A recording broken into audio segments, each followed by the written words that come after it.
Olá, sejam todos bem-vindos a mais uma aula de História. Eu sou o professor Elvis e o tema de nossa aula de hoje será os francos. Vamos estudar os povos francos. Tá? Quem foram os povos francos? Foram aqueles povos que passaram a habitar a região onde antes era o Império Romano. Então, quando acontece lá a queda do Império Romano, os povos francos passam a habitar ali, né, e eles desenvolvem lá depois um outro império. Tá? E é importante estudarmos os povos francos, porque foram os povos francos que lançaram as bases do que se tornaria a Idade Média. Tá? Então, toda a Idade Média ela foi modelada através daquilo que os francos fizeram. Okay? Então, por isso que é importante nós estudarmos, né? Você vai ver no decorrer da aula aí que até hoje muito da criação desses povos francos, do que eles criaram, nós utilizamos até hoje. Muitos termos, né, que se utiliza hoje no nosso dia a dia têm origem naquilo que os povos francos fizeram lá atrás. Ok? Então, pegue aí a sua caneta e o seu papel, faça as suas anotações. Então você viu que o Império Romano, no ano 476 depois de Cristo, ele cai, né, à queda do Império Romano, ok? E um dos motivos para essa queda é a invasão dos bárbaros, né? As invasões dos povos bárbaros, né? que eram aqueles povos que os romanos chamavam de selvagens, né? Povos selvagens que não falam latim, não falam gregos, são os povos bárbaros, né? Então, quando esses povos eles invadem o Império Romano, povos visigodos, povos ostrogodos, povos hunos, povos lombardos, érulos, entre outros povos, né? Então, quando acontece a queda do Império, esses povos eles passam a habitar naquela região onde antes era o Império Romano. Então, o reino de Odoacro, o reino dos Érulos, né, ficou aqui na Península Itálica, os ostrogodos ficaram ocupando essa região aqui, os lombardos, o reino visigodo, que ficou aqui sendo onde é hoje a Espanha e Portugal. Né? Então, cada povo bárbaro começou a habitar lá numa parte do que antes era o Império Romano. E também os povos francos. Os povos francos também começaram a habitar ali. Tá? Só que dentre esses povos todos que habitaram ali, os povos francos foram os únicos que prosperaram naquela região e conseguiram criar um grande império. Todos os outros reinos duraram pouco tempo ali, né? Logo eles foram embora. Mas o reino dos francos ele conseguiu prosperar, né? E eles começaram a dar um molde naquilo que se tornaria mais para frente a alta Idade Média, né?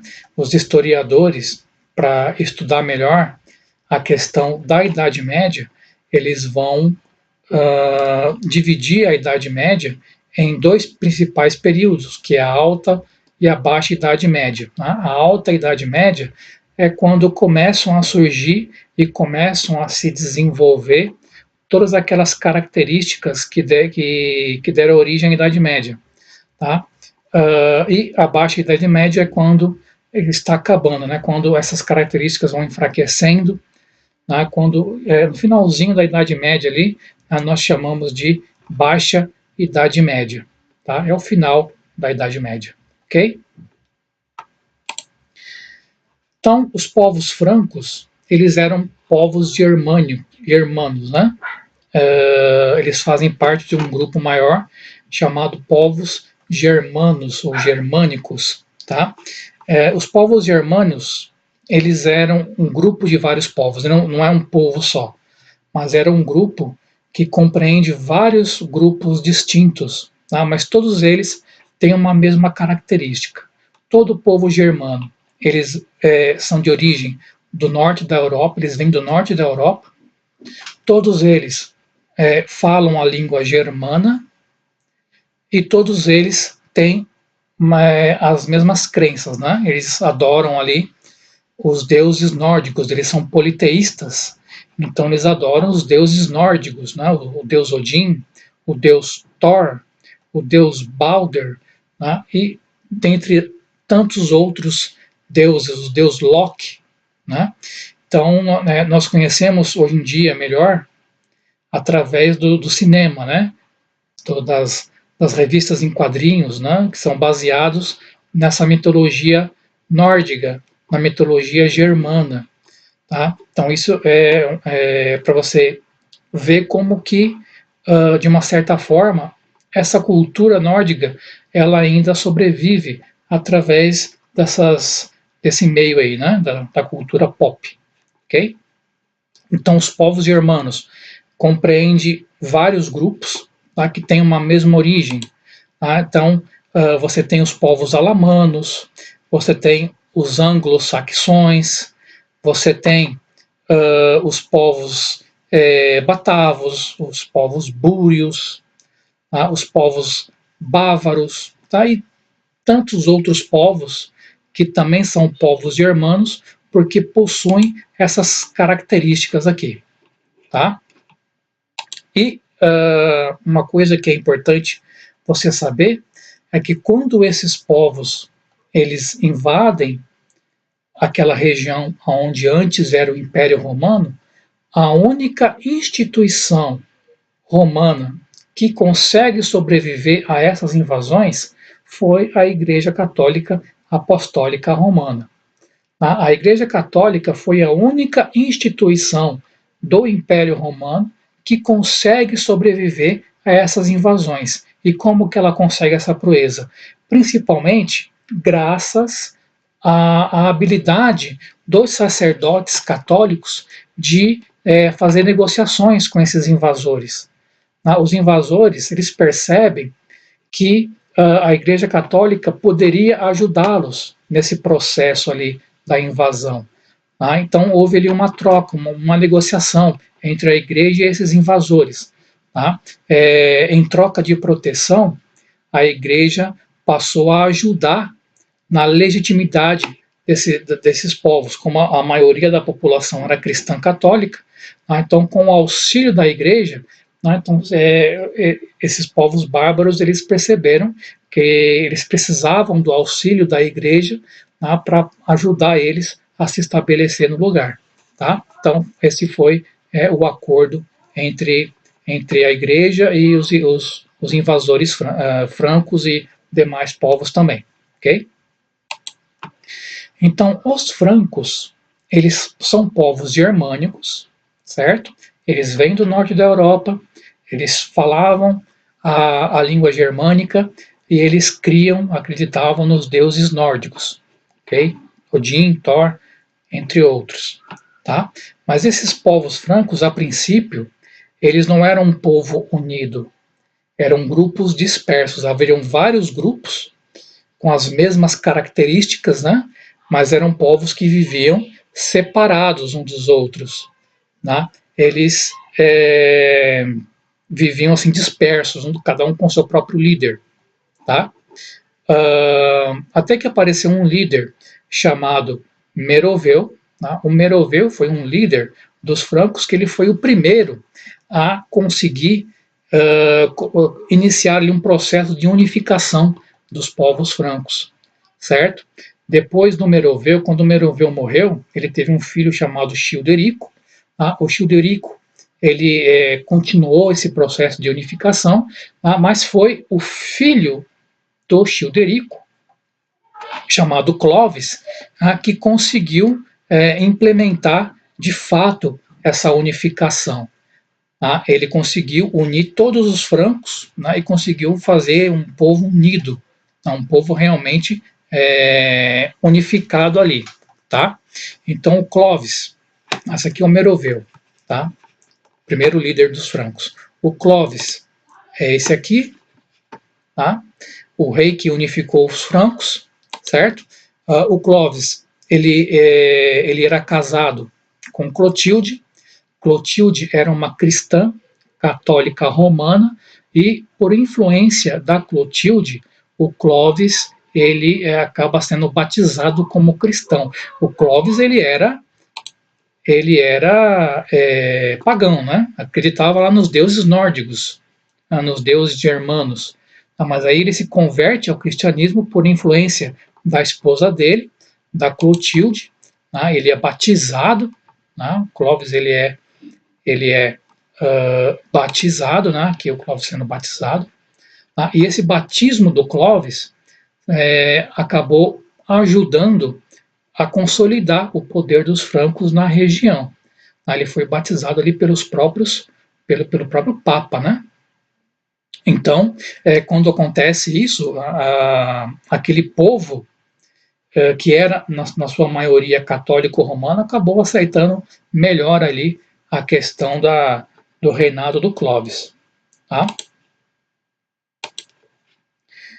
Com a morte de Clovis, quando Clovis morreu, passou a governar ali os filhos do Clovis, que ficaram conhecidos como os reis indolentes. Por que indolente? O que significa a palavra indolente? Significa preguiçoso, significa desinteressado. Eram os reis preguiçosos, os reis desinteressados, porque eles não estavam nem aí para o reino. O negócio deles era só curtir lá as festas no palácio, as saídas para a caçada, os grandes banquetes, não estavam interessados em reinar, né?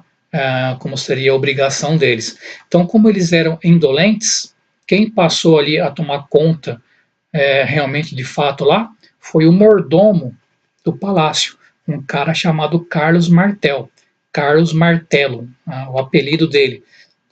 E ele teve um papel crucial quando os muçulmanos eles invadem ali, tentam invadir a região.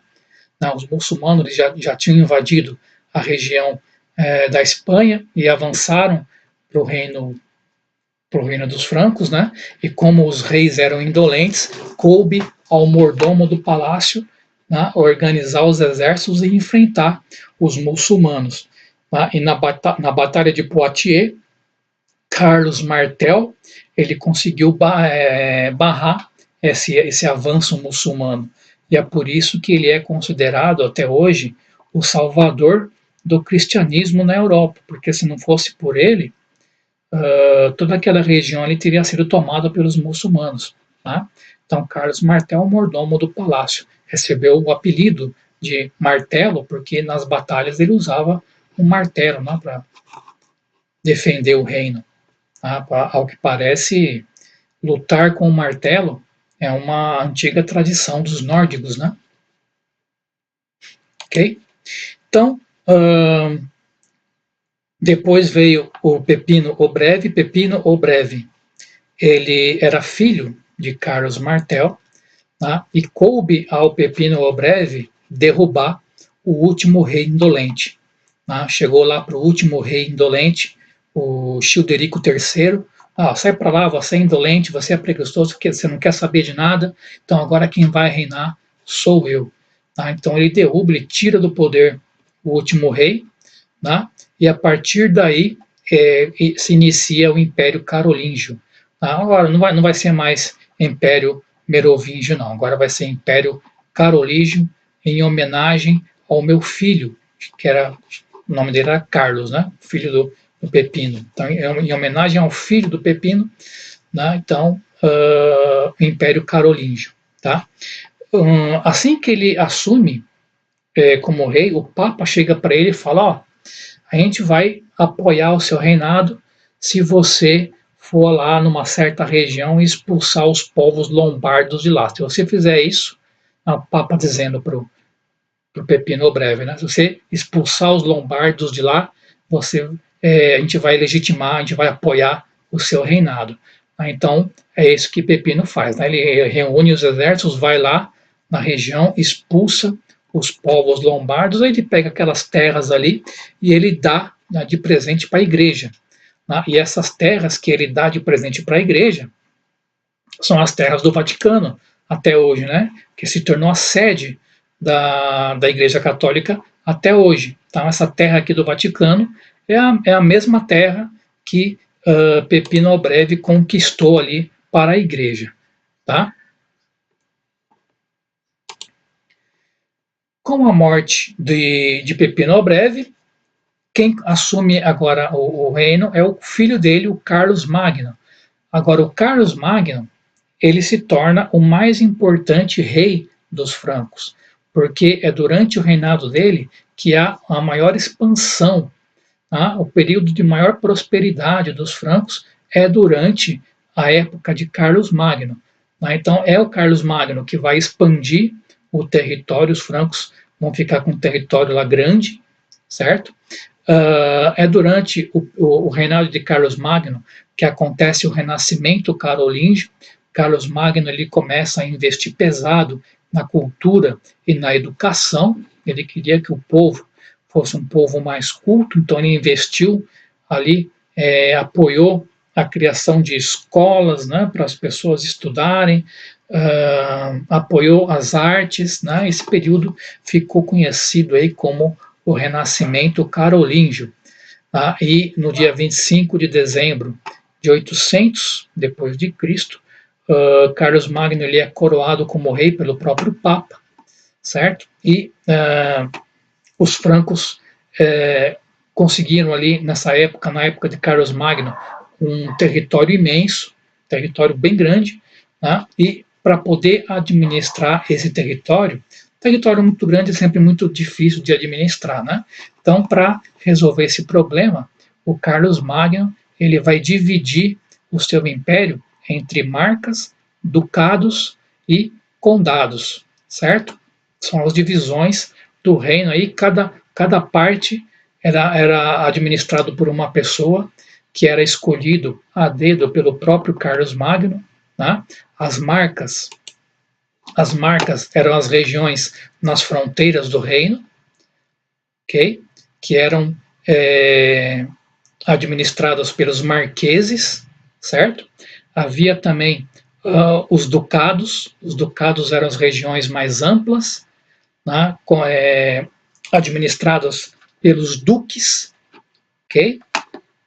Que servia como fonte de renda, fonte de riqueza para Carlos Magno, né? Eram os ducados, e havia também os condados, que eram as regiões menores, que geralmente lá era a zona rural, né?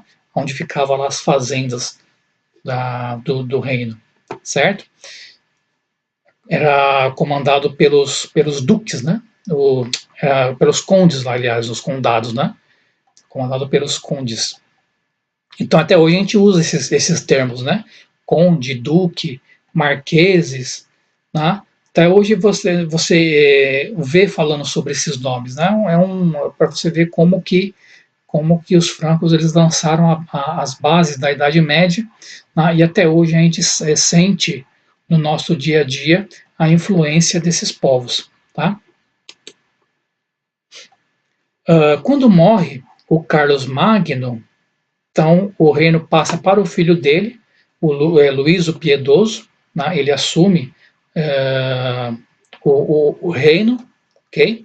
E aí Luís o Piedoso, o que ele faz? Ele começa a dividir as terras para os filhos dele. Luís o Piedoso teve 3 filhos, né? Que é Carlos o Calvo, Lotário e Luís do Germano. Então ele divide esse território para os filhos dele, né? Começa lá uma briga entre eles, uma contenda, o reino começa a mergulhar numa crise política, né? Essa crise ela começa a se estender cada vez mais, né? Foi agravada pelas invasões dos povos inimigos, povos vikings do norte, povos mariares vindo do leste, muçulmanos ao sul, né? E isso acaba enfraquecendo o império, até que chega um ponto em que o império franco acaba se dissolvendo. Tá? E aí se inicia um novo período da Idade Média que vocês ainda vão estudar, tá? Mas até hoje nós percebemos a influência dos povos francos, né, que lançaram essa base aí da Idade Média, tá? E na próxima aula você vai ver a próxima fase ali desse período que nós estamos estudando, tá? Então, por enquanto, muito obrigado aí pela sua atenção e espero que vocês tenham gostado. Até a próxima.